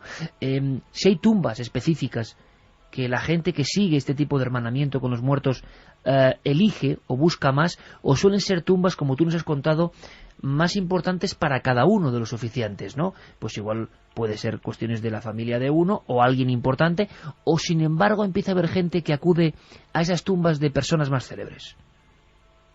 Por supuesto, hay tumbas o personalidades más interesantes para según qué persona, pero esto es una elección de cada uno. Para cada uno una persona es interesante o importante por lo que él cree, ¿no? Pero tú sabes, y por ejemplo, porque sabes que suele ocurrir muchas veces, es decir, que de repente fallece alguien que es conocido, popular, importante, y de pronto se producen cosas en torno a su tumba, ¿no? Gente que acude, que sigue peregrinando. En el aspecto de vuestros ritos, ¿sabes si hay sepulcros, tumbas, que son predilectos por parte de algunos o no? Sí, lo que pasa es que, sobre todo siempre tenéis que contar que todo esto se hace ante el mayor respeto total del personaje que esté y de la familia. Por supuesto, no vamos a profanar ninguna tumba ni nada. Y lo que no te voy a decir es, por ejemplo, quiénes son los personajes, pero sí que hay algunos que son... Los hay, ¿no? Interesante, porque quizá incluso nuestros oyentes podrían especular sobre quién puede ser o quién no puede ser. Francés, el movimiento de hacer este tipo de ritos, vamos a hablarlo de ensoñación, en el fondo viene desde lo más antiguo, porque los hombres han acercado a los muertos y a los rituales y han ensoñado desde las épocas de los Asclepeion griegos, ¿no? Donde los enfermos, claro, sí, exacto, iban allí a visionar cosas, a tumbas arqueológicas anteriores, por ejemplo, a los griegos, y lo hacían los griegos. Pero esto ha ido cogiendo fuerza. Tú, con Retrum, has intentado hilar todo eso en forma novelada, pero esto, como siempre, ¿nos viene de fuera? ¿Nace en Europa? ¿Nace en algún lugar concreto? ¿O lo estamos exportando nosotros a otros lugares? Esto lo estamos... Ahora mismo tienes toda la razón en que la ensoñación de los vivos para comunicarse con los muertos es algo que viene de muy antiguo, incluso de las culturas precolombinas. Porque sí que es cierto que cuando se muere un ser querido nuestro, todos los oyentes que lo han vivido y lo vivirán, esta persona se nos sigue apareciendo en los sueños a lo largo de muchos años, sobre todo si ha sido alguien muy importante para nosotros. Yo recuerdo, por ejemplo, la figura de un primo que era como un hermano mayor.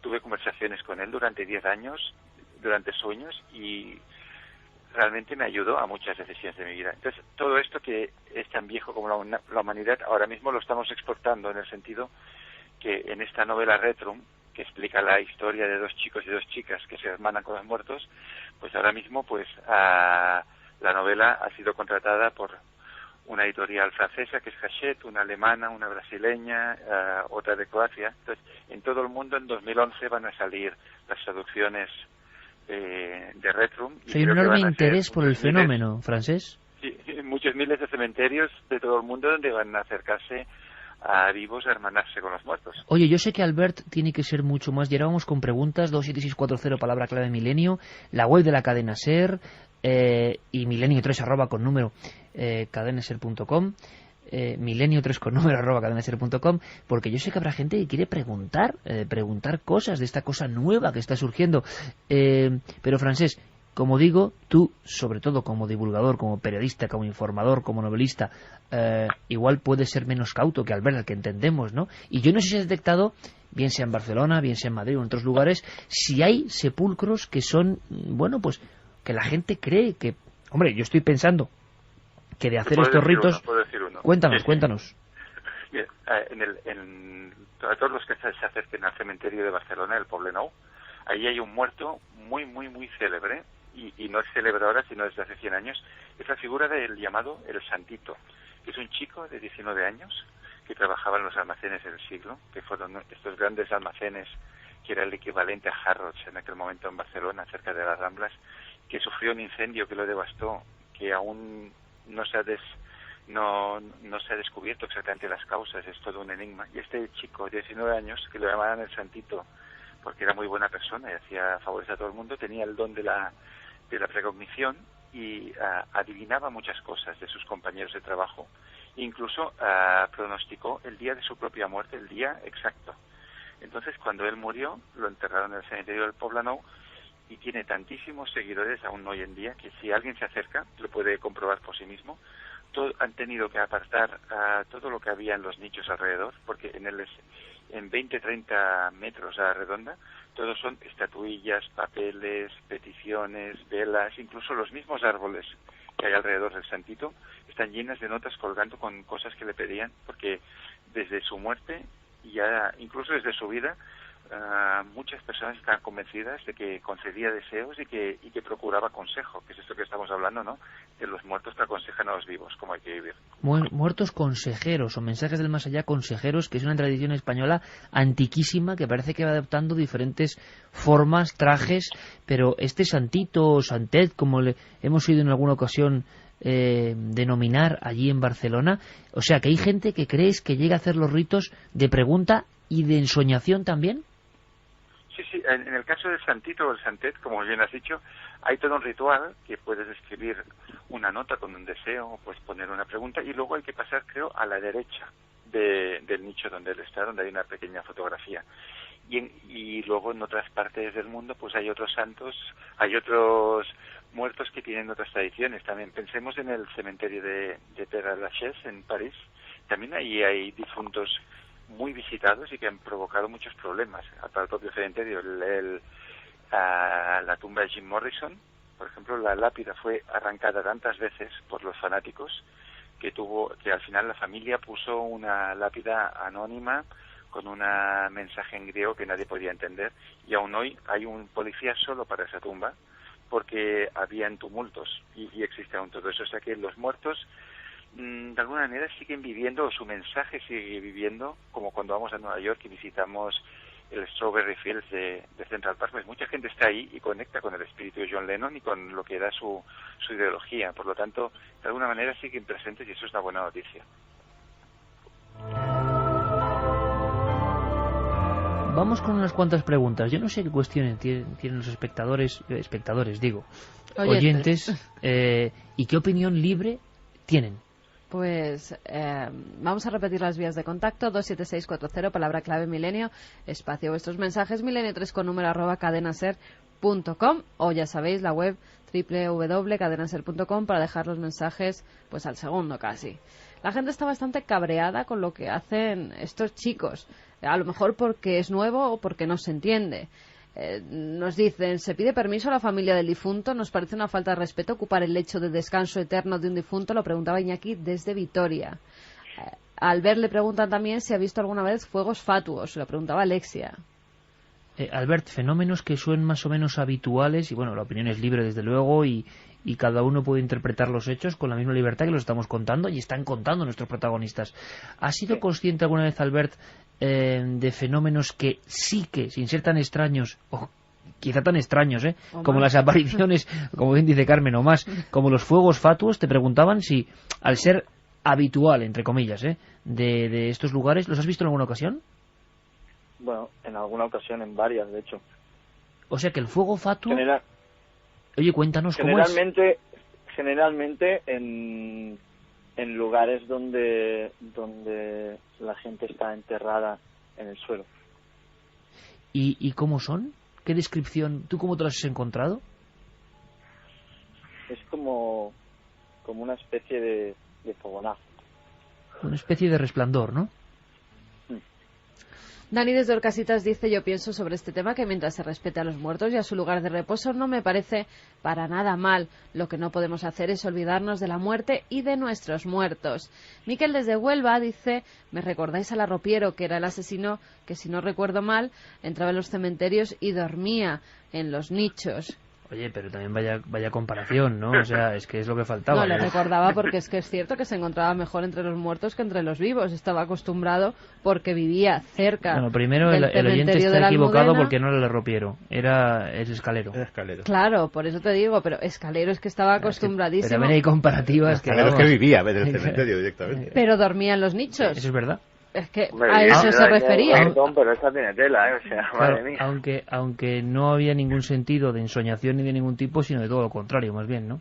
Y es que, pero esto también refleja una cosa, que es que la gente tiene tanto temor todavía al tema del cementerio, que cualquiera que ande en un cementerio de noche lo asimila de inmediato, y lo estamos comprobando, a lo raro, a lo maligno, a lo extraño, porque tenemos dentro de nosotros como pueblo esa cultura de que nadie puede andar rondando cerca de los cementerios y menos de noche. Y entonces hay como una especie... esto como que mientras a los jóvenes, o a algunos jóvenes, les impregnan ese sentido más romántico, a otra gente es que no lo soportan, y lo estamos viendo. Mira, Davinia nos dice que qué bonito aprender de los muertos. Las tribus de ámbito gótico de hoy en día no tienen nada que ver con las de hace unos años. Ahora lo hacen sin respeto y sin sabiduría y por la moda. El esoterismo no es bonito, es una práctica satánica. Los muertos han de descansar en paz y dejarles en paz, nos dice Hakim. Siniestro desde hace 20 años, y los de ahora ni respetan ni se dejan educar. Estamos viendo, o sea, que hay gente que se considera como miembro importante o con cierto caché y que desprecia a los nuevos o por lo menos que tienen más años que las nuevas generaciones. El ambiente tiene lo suyo. Y efectivamente, de entrada es un ambiente cerrado. Es decir, hay que, no te voy a decir que pasar ritos de iniciación porque no es así en absoluto, pero de alguna forma sí que tienes que demostrar un cierto compromiso con la estética. No se trata simplemente de... Esto debe pasar entre veteranos y jóvenes, yo creo que en todas las corrientes, ¿no? Sí, o sea, pero... Estos jóvenes advenedizos piensan los más veteranos, eso porque no están en la palestra, ¿no? Pero vamos, que efectivamente pues los más veteranos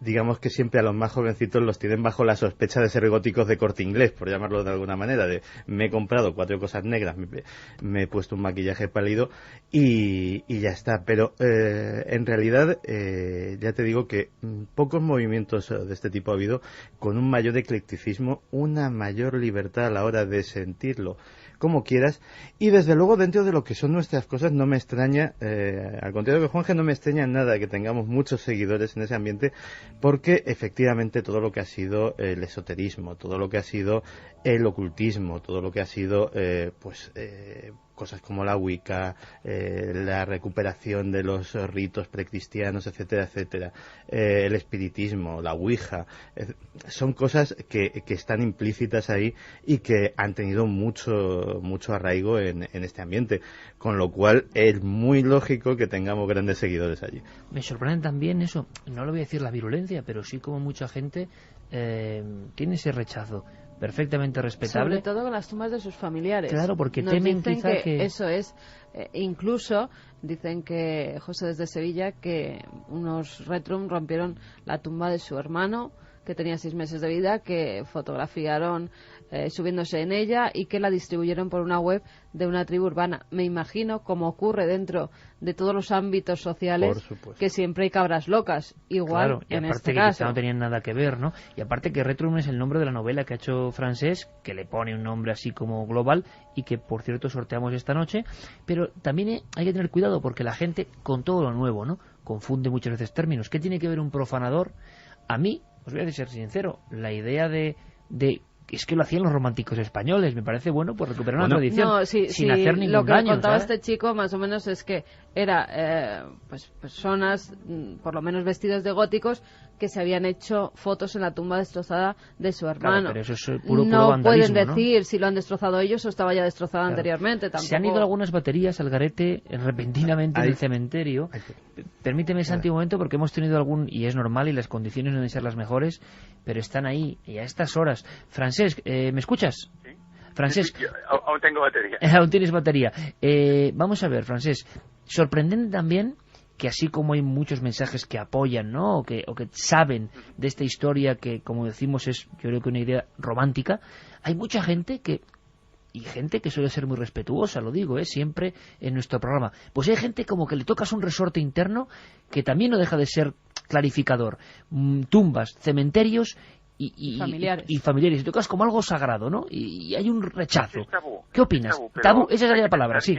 Exacto, es tabú, pero hay que pensar que ningún pálido, ningún retrum va a ir a dormir a la tumba de ninguno de estas personas, porque ha de haber un motivo por el que alguien quiere pasar la noche con un muerto. Puede ser porque es un familiar tuyo, de la propia persona que tiene esa ensoñación, porque es un amigo, o bien porque es un personaje público, como puede ser un gran artista, un gran escritor, un gran pensador, que se convierte prácticamente en patrimonio de la humanidad y que pasas una noche haciéndole compañía y recordando cosas que ha dicho y que ha hecho. Y hay un motivo personal e íntimo. No vas a pasar la noche a hermanarte con alguien anónimo que no sabes nada de su vida. O sea, pero es como si va alguien ante un monumento, ¿no? Exacto, o sea, como un monumento, o la emoción que sentimos al ver ciertas obras de arte que han sido hechas hace muchos cientos de años, pues también la vida de una persona, de ciertas personas, es una obra de arte. Claro, quizá ahí, Santi, Carmen, esté la diferencia entre alguien anónimo de una familia normal y corriente, que dices, bueno, ¿quién soy yo para que duerman a mi lado? Y alguien, no sé, Goya, Velázquez, Leonardo da Vinci o Einstein, que yo creo que son elementos como diferenciadores, ¿no? E iconos universales. Tampoco se les puede preguntar si les gusta o no, ¿sabes? No, pero son personas que por su obra y porque se proyectaron hacia el exterior, como pensemos en Leonardo da Vinci, vivieron más para los demás que para ellos mismos, y por lo tanto son un poco propiedad de todos y son como abuelos de todos nosotros, todos, porque somos lo que somos gracias a lo que ellos hicieron, crearon, descubrieron, iluminaron.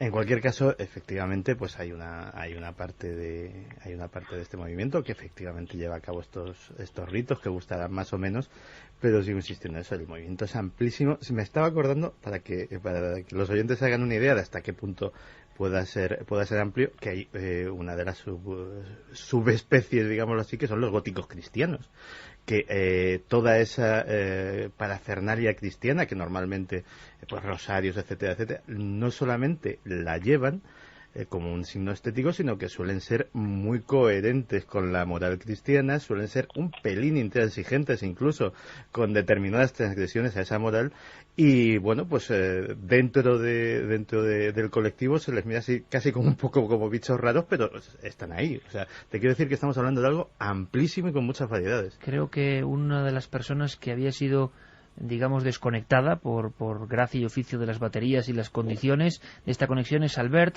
y quería preguntarle a Albert si además de estos ritos, digamos, de ensoñación o de dormir junto a una tumba o dejar una pregunta, se utilizan otras cosas, se están utilizando otras cosas, que también nos pregunta la gente por eso, más clásicas tipo Ouija o tipo espiritismo convencional, pero hecho en cementerios, que se ha hecho toda la vida. Pero si ahora también en este movimiento del que él forma parte, ¿se está recuperando esto o no? ¿No lo contempláis? Bueno, en este caso el rito no lo contempla. La idea es otra. Es una cuestión más de ese contacto cuando duermes, ¿no? No es un contacto tan directo. ¿Y ese sueño, Albert, siempre suele ser plácido o uno puede encontrarse con experiencias digamos que se tuercen, o conocéis gente que al hacer ese sueño no ha salido como él pensaba? Bueno, es un sueño. La verdad es que es bastante normal. Duermes, sueñas, a veces tienes pesadillas, tienes sueños plácidos, o incluso llegas a no soñar.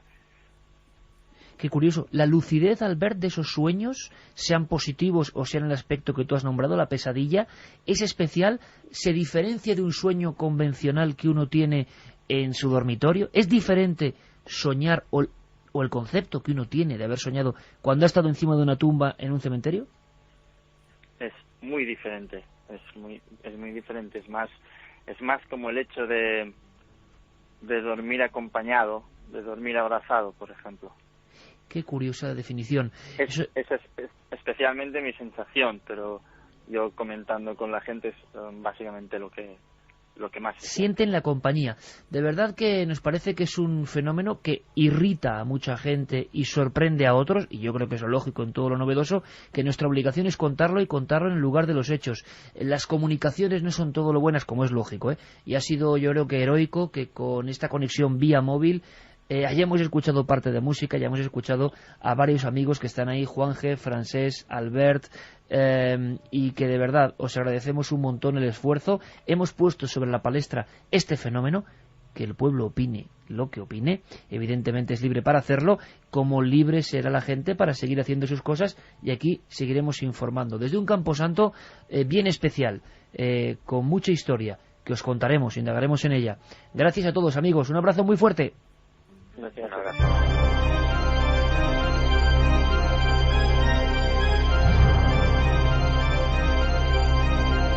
Bueno, Carmen, pues un fenómeno nuevo que evidentemente el público tiene su opinión soberana, y a algunos es que le salen hasta los demonios, porque eso de comparar con el arropiero, yo creo que es de lo más criminal, nunca mejor dicho, que he escuchado. Pero eso llevabas años, sí. Madre mía.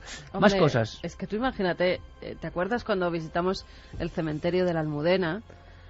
Es verdad, los guardas de seguridad que estaban en ese cementerio es que sabían por dónde entraba, y muchas veces se lo encontraban, y para esa gente que está trabajando, encontrarse a alguien durmiendo en una tumba, tampoco tiene que ser... ¿Tú estuviste en una de las ocasiones en soledad en el cementerio de la Almudena? Sí. Yo cuando estuve... ¿Cuándo contacté con la radio? La verdad es que me impresionó. No visten... Habitualmente en un cementerio tan grande no hay gente, pero hablaban de que sí había... Los guardas nos contaban que sí había cierta, entre comillas, tipo de personajes o fauna que andaba por ahí. Sí, que a veces se le colaba gente. Lo que pasa es que el cementerio de la Almudena es tan sumamente grande que por muchas rondas que hagan no pueden controlar todo el perímetro que tiene ese cementerio. A lo mejor en cementerios más pequeñitos que no tienen vigilancia es donde se pueden meter. Yo creo que esta gente no hace daño a las tumbas, pero personalmente, claro, si no se duerme en la tumba de familiares, de otras personas, ajenos, tampoco tienen por qué hacer daño a nadie. El problema viene ejemplo, cuando la gente... tumba de mi padre, ¿por qué no puedo dormir en la tumba de mi padre? Cuando se ha hecho, por cierto, en todas las culturas del mundo antiguas... Lo primero es porque el cementerio está cerrado por la noche. Eso sí es verdad. Y no tienes acceso. Claro, habría que pedir y no un tienes permiso. Eso es. Porque nosotros siempre que andamos a los cementerios de noche... ¿Es delito noche, entrar en un cementerio de noche? Pues yo no te lo puedo asegurar, permiso? pero me imagino que a sí. ver si nos lo dicen. Será delito entrar en cualquier recinto cerrado por la noche. Pero eso, me imagino. Pero eso es interesante saberlo. Así que yo no te lo puedo asegurar, Vamos con últimas preguntas. Vamos con preguntas que nos dice Mario Pineda. Quizás al contactar con ellos estamos impidiendo su evolución a otros planos. Que no dejemos evolucionar en ese viaje al más allá a los muertos.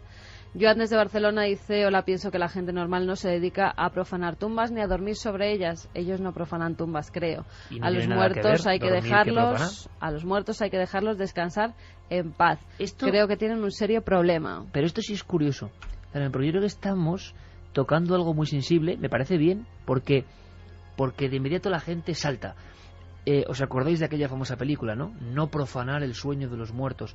Así como todas las culturas que en el mundo han sido, esto es muy interesante, sobre todo precristianas, el muerto era parte de tu vida. O sea, los incas dormían con sus muertos, y casi todas las culturas del Neolítico, los griegos hacían ensoñaciones con los muertos, y es la órbita cristiana, sin quitar ni poner, la que le da al Camposanto primero lugar apartado, y empieza a quitar la muerte de nuestro entorno.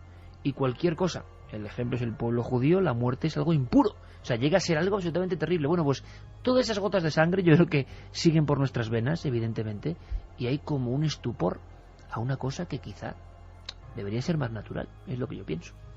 Hombre, parten de un punto de vista, que es que la gente, después de que entierra a sus muertos, ya no los visita y entonces tienen que tocar para ellos. Yo creo que hay mucha gente que visita a sus muertos. Yo la Almudena que vi estaba absolutamente abandonada, pero una bueno, zona la inmensa mayoría de lo que yo vi. No, la zona que precisamente tenía las tumbas del siglo XIX y principios del siglo XX. Pero hay otras tumbas a las que casi diariamente los familiares acuden, con lo cual a lo mejor no les gusta que les toquen el violín al lado. ¿O sí? Ya, pero imagino que no lo hacen con un familiar anónimo, digo yo, cualquiera. No, pero en un cementerio. La idea es un personaje popular, ¿no? Es lo que he entendido. Nos dicen también, buenas noches milenarios, me habéis hecho recordar una frase de Tennessee Williams en la que uno de sus personajes soñadores decía: en New Orleans se entierran a los muertos encima de la tierra, debajo está el mar. Pasear por los cementerios es una estupenda experiencia para pensar. Además, en los cementerios no corres peligro. Es una pena que también haya en el gótico actual una fortísima corriente nihilista. Bueno, por cierto, en en camposantos españoles ha habido unos cuantos crímenes, ¿eh? Pero en fin, luego os contamos más cosas. Después de las noticias, muchas más historias aquí en Milenio 3.